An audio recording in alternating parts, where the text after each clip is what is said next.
இன்றைக்கி நம்ம வீட்டு கிச்சனில் டொமேட்டோ சிக்கன் ரெசிபி தான் பார்க்க போகிறோம். எப்படி செய்கிறதுன்னு பார்க்கலாமா? வாங்க பார்க்கலாம்.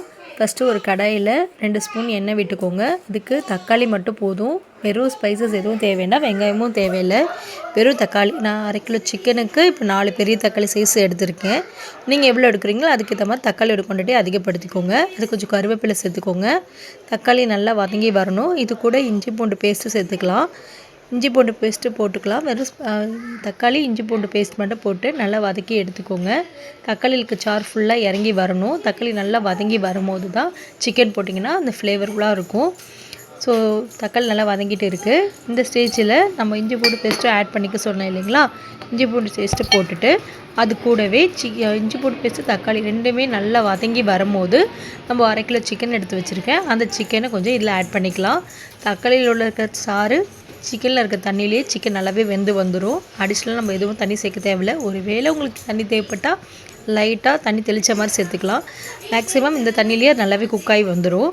இப்போ தக்காளி இஞ்சி பூண்டு பேஸ்ட் நல்லா வதங்கி வந்துடுச்சு. இந்த ஸ்டேஜில் நமக்கு சிக்கன் எடுத்து போட்டுக்கலாம். சிக்கன் நல்லா க்ளீன் பண்ணி வாஷ் பண்ணி வச்சுருக்கேன். அதை எடுத்து போட்டுக்கலாம். அது கூட கொஞ்சம் மஞ்சள் தூள் மட்டும் சேர்த்துக்கோங்க. வெறும் மிளகாத்தூள் மட்டும் சேர்த்துக்கிட்டால் போதும். வேறு எந்த ஸ்பைஸஸும் இதுக்கு ஆட் பண்ண தேவையில்லை. இதோட டேஸ்ட்டு உங்களுக்கு அல்டிமேட்டாக இருக்கும். Must try. கண்டிப்பாக ட்ரை பண்ணி பாருங்கள். உங்கள் வீட்டிலே கண்டிப்பாக உங்களை நல்லாயிருக்கும், சூப்பராக இருக்க சொல்லுவாங்க. எங்கள் வீட்டில் நாங்கள் இது அடிக்கடிக்கு செய்கிற ரெசிபி தான். அதை தான் இப்போது சரி வீடியோவில் ஷேர் பண்ணலான்னு சொல்லிட்டு பண்ணிகிட்ருக்கேன். ஸோ சிக்கனும் போட்டாச்சு, கொஞ்சம் மஞ்சள் போட்டாச்சு. சிக்கனில் இருக்க தண்ணி கொஞ்சம் வேகட்டும். அதை கொஞ்சம் மூடி வச்சு ஒரு 10 மினிட்ஸ் அப்படியே விட்டுருங்க. சிக்கன் மட்டும் அப்பப்போ தொடர்ந்து பரட்டி விட்டுட்டே இருந்தீங்கன்னா சிக்கன் நல்லா தண்ணி விட்டு வெந்து வரும். சிக்கன் நல்லா தண்ணி விட்டு வந்துச்சு. நான் இப்போ சிக்கன் மேலே வெறும் மிளகாத்தூள் ஆட் பண்ணிக்கிட்டேன். தண்ணி நல்லா விட்டுருக்கு பார்த்தீங்களா?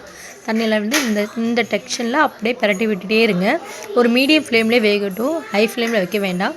மீடியம் ஃப்ளேமில் வச்சுட்டு நீங்கள் அப்படியே பரட்டி விட்டுட்டு ஒரு 5 to 10 மினிட்ஸ்க்கு ஒரு வாட்டி பரட்டி விட்டுட்டே இருந்தீங்கன்னா வித்தின் 20 மினிட்ஸில் இந்த சிக்கன் கிரேவி ரெடி ஆகிடும்.